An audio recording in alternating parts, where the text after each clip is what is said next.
सके। तो कहने का तात्पर्य है, जीव अपनी बल में कोई अहंकार न करे।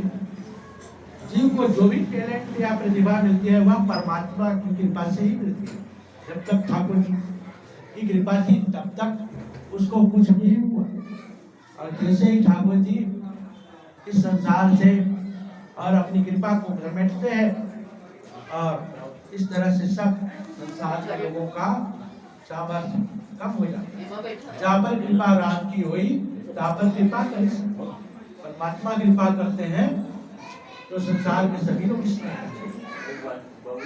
अब इस तरह से परमात्मा ने कहा अपना जो उनका एक ड्राइवर था भगवान का, दारूक नाम रथ आज्ञा, उनको कहा देखो दारू, अब मैं अपनी लीला सम्मान करना चाहता हूँ, अब तुम जाओ भैया। वो रोने लग गए।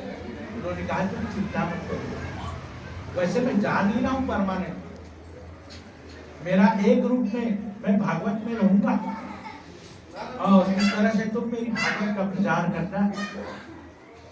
तो उन्होंने बड़ी दुख से भगवान से विदा लिया।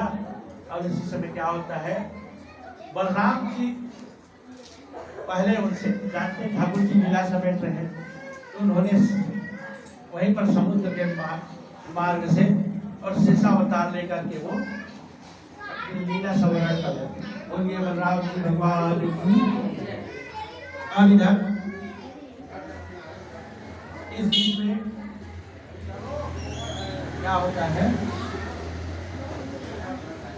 ये मार्कंडेय जी भगवान से इच्छा व्यक्त करते हैं, प्रभु मुझे आपकी माया दिखनी है। मार्कंडेय जी ने कहा, ठाकुर जी कहते हैं